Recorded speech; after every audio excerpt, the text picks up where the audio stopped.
watching over me, my Lord, all night, all day. Angels watching over me.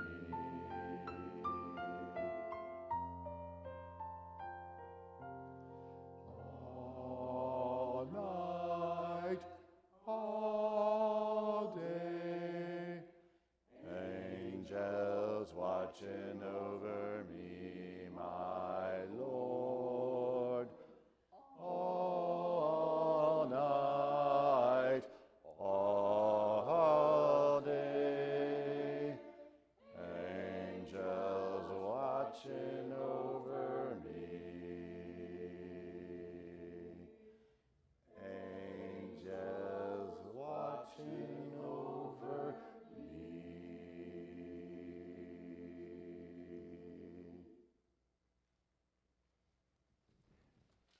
I invite you to stand as you're able for our gathering hymn, Holy, Holy, Holy.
Blessed be the Holy Trinity, one God, who forgives all our sin, whose mercy endures forever. Amen. Let us confess our sin and come to God for healing.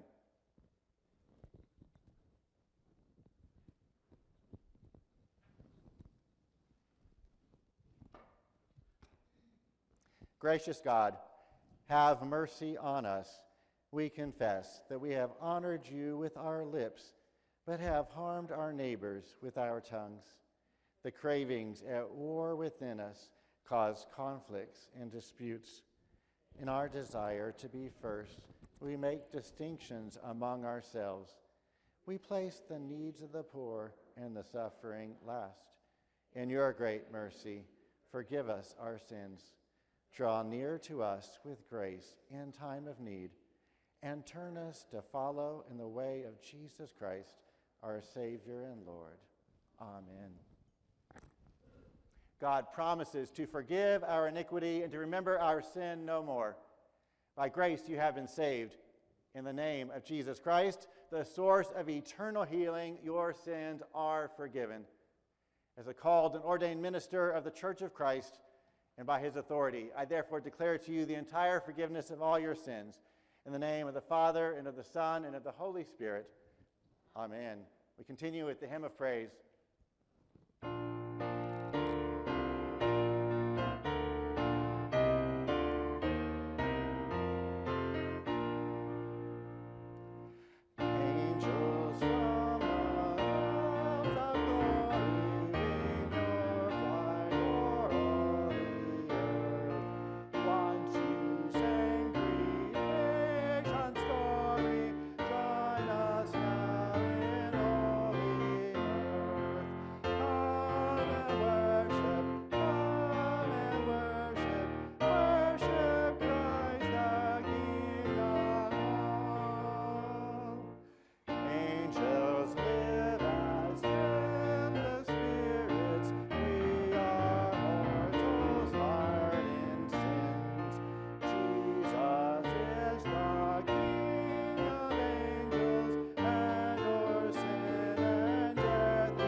The grace of our Lord Jesus Christ, the love of God, and the communion of the Holy Spirit be with you all.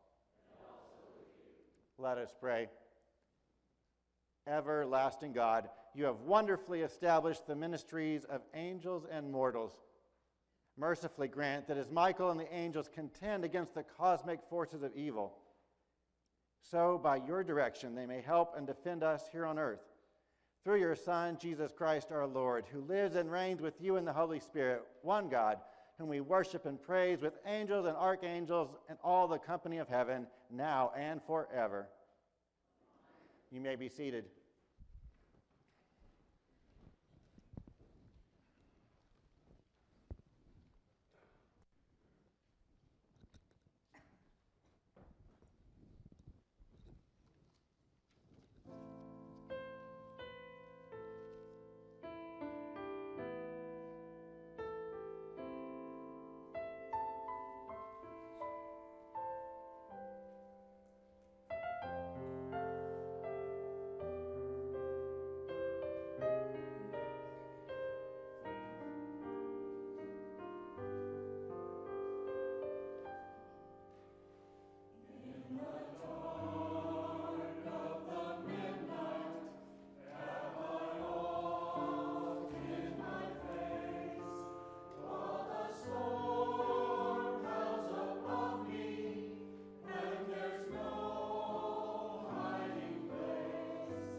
Our first reading is from the 10th and 12th chapters of Daniel. But then a hand touched me and roused me to my hands and knees. He said to me, Daniel, greatly beloved, pay attention to the words that I am going to speak to you. Stand on your feet, for I have now been sent to you. So while he was speaking this word to me, I stood up trembling. He said to me, do not fear, Daniel, for from the first day that you set your mind to gain understanding and to humble yourself before your God, your words have been heard, and I have come because of your words. But the prince of the kingdom of Persia opposed me 21 days. So Michael, one of the chief princes, came to help me, and I left him there with the prince of the kingdom of Persia, and have come to help you understand what is to happen to your people at the end of days. For there is a further vision for those days. At that time Michael, the great prince, the protector of your people, shall arise. There shall be a time of anguish such as never occurred since nations first came into existence. But at that time your people shall be delivered, every one who is found written in the book. Many of those who sleep in the dust of the earth shall awake, some to everlasting life, and some to shame and everlasting contempt. Those who are wise shall shine like the brightness of the sky, and those who lead the many to righteousness like the stars forever and ever. The word of the Lord. Thanks be to God. Our second reading is from the 12th chapter of Revelations. And war broke out in heaven. Michael and his angels fought against the dragon.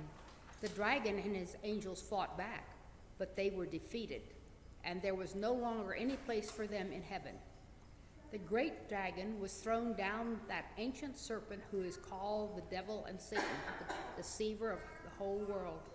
He was thrown down to earth, and his angels were thrown down with him.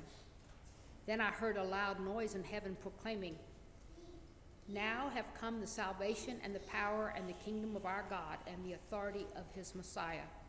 For the accuser of our brothers and sisters has been thrown down, who accuses them day and night before our God.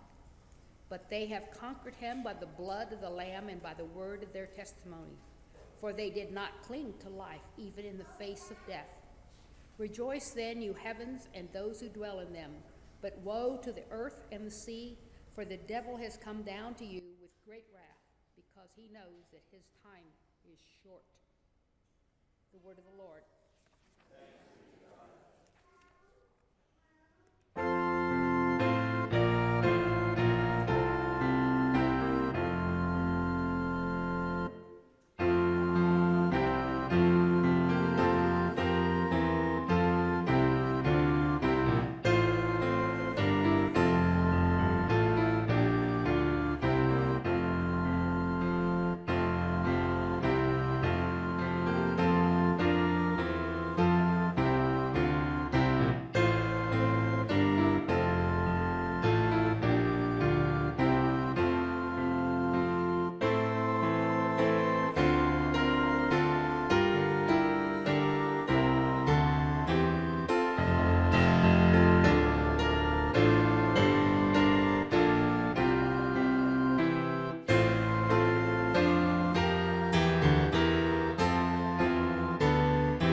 The 72 returned with joy, saying, Lord, in your name, even the demons submit to us. He said to them, I watched Satan fall from heaven like a flash of lightning. Indeed, I have given you authority to tread on snakes and scorpions, and over all the power of the enemy, and nothing will hurt you. Nevertheless, do not rejoice at this, but the Spirit submits to you. But rejoice that your names are written in heaven. The gospel of our Lord. Praise to you, O Christ. You may be seated.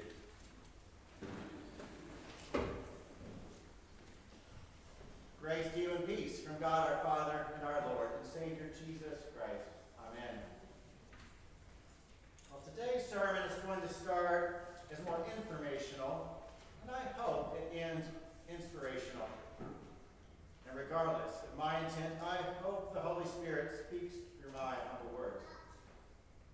Well, as you know, the topic is Michael and all angels. So let's start with a little pop quiz to see how much you know about angels. What does the word angel mean?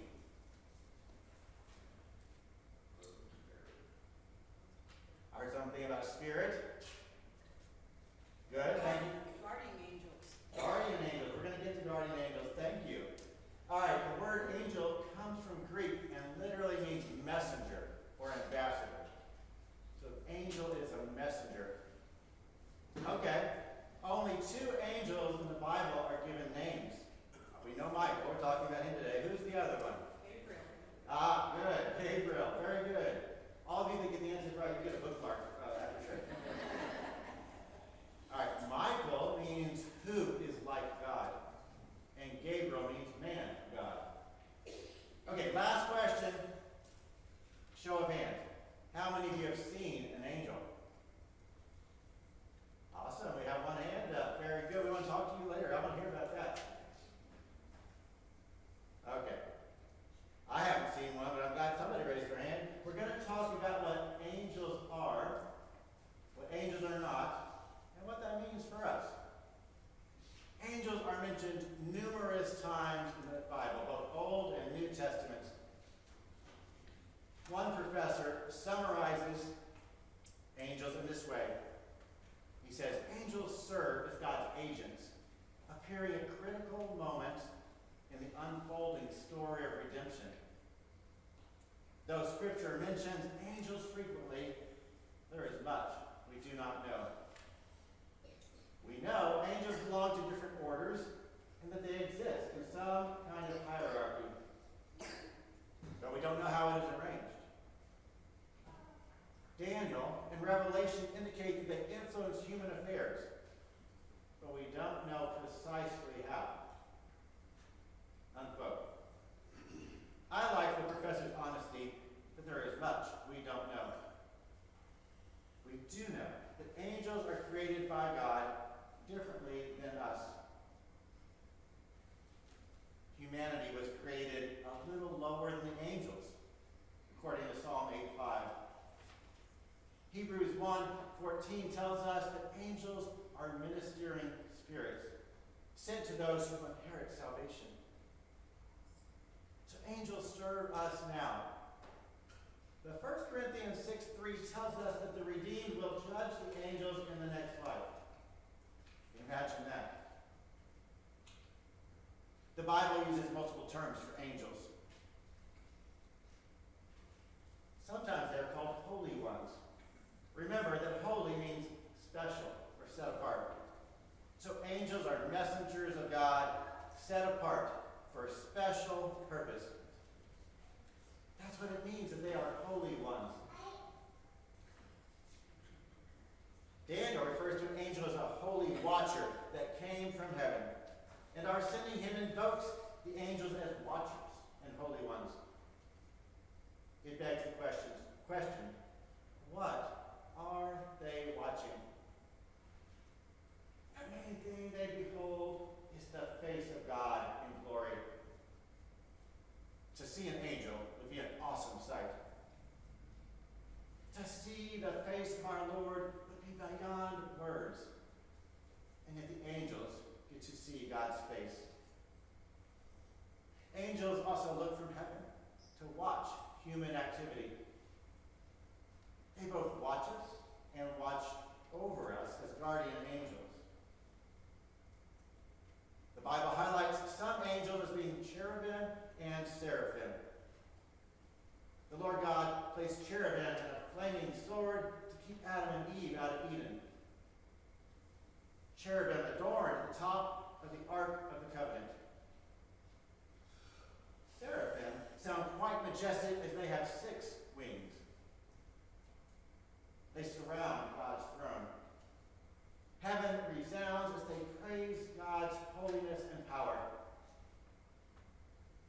Heaven resounds with a song that Isaiah dictates as Holy, Holy, Holy Lord of hosts. The whole earth is full of his glory. Angels sometimes appear in human form. However, they are clearly described as spirits. They do not have bodies exactly like ours. Angels were created sinless. But Satan, who is an angel, led a sinful rebellion against God. Pride was his downfall. Satan still wants to steal the attention and glory from God. He and other angels that rebelled against God are called fallen angels. As Jesus said, Satan fell from heaven. Fallen angels are also called demons and evil spirits. All right, we also need to think about what angels are not. All angels do not necessarily have wings. Nor is there much mention of harp playing in heaven. Demons are not necessarily red.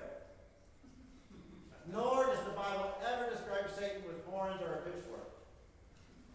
But if you want to dress that way for Halloween, you go ahead. Cartoons and even religious art use depictions that have symbolic meaning, not necessarily literal meaning, to make an impact on us. And angels are not cute little cherubs smiling down upon us. Rather, they are mature, striking, powerful beings. People in the Bible are usually awestruck when they encounter an angel. Sometimes those people fall down in fear. Think about the shepherds in the Christmas story.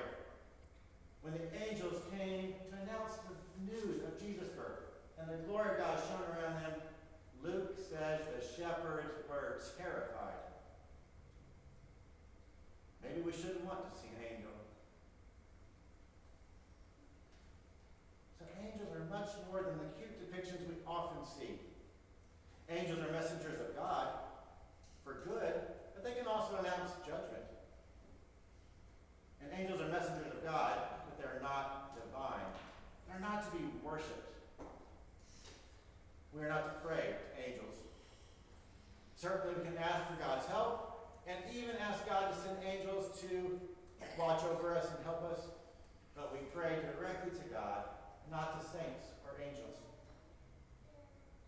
Another news flash. We do not become angels when we die. I know that some people say that those who have died are now angels watching over us. The Bible does not say this. Human spirits remain human spirits, separate and distinct from angelic spirits. Now, when we talk about angels and demons, I need to add a caveat. Some modern Christians have a hard time believing that they are real. For one, we don't usually see them. And two, it can sound archaic and medieval to talk about the spirit world. Thus, some people see biblical talk about angels and demons as symbolic of the forces of good and evil in the world. I can accept that view and the people that hold that. Personally, I do believe that angels and demons are real beings. So many different cultures and religions speak of a spirit world. It just makes sense to me that God, who made such a vast, diverse universe, could also create spirits known as angels.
You are holy, Lord, and we give you thanks and praise. We rejoice that even now in worship we are surrounded by angels who praise you here and on high forever. Give us faith to see that Christ has claimed us as his children, and we are written in the book of heaven. Through our faith that you give us through your Holy Spirit, and send your Holy Spirit now in this meal, that we receive it truly as Christ's body and blood for the forgiveness of our sins. In his name we pray. Amen. In the night in which he was betrayed, our Lord Jesus took bread and gave thanks, broke it, and gave it to his disciples, saying, "Take and eat. This is my body given for you. Do this for the remembrance of me." Again, after supper, he took the cup, gave thanks, and gave it for all to drink, saying, "This cup is the new covenant in my blood, shed for you and for all people for the forgiveness of sin. Do this for the remembrance of me." Therefore, as we remember Christ, we pray as he taught us, saying, "Our Father, who art in heaven, hallowed be thy name. Thy kingdom come, thy will be done, on earth as it is in heaven. Give us this day our daily bread, and forgive us our trespasses, as we forgive those who trespass against us. And lead us not into temptation, but deliver us from evil. For thine is the kingdom, and the power, and the glory, forever and ever. Amen. All has been prepared, and all is welcome. You may be seated until the ushers guide you to come forward.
table.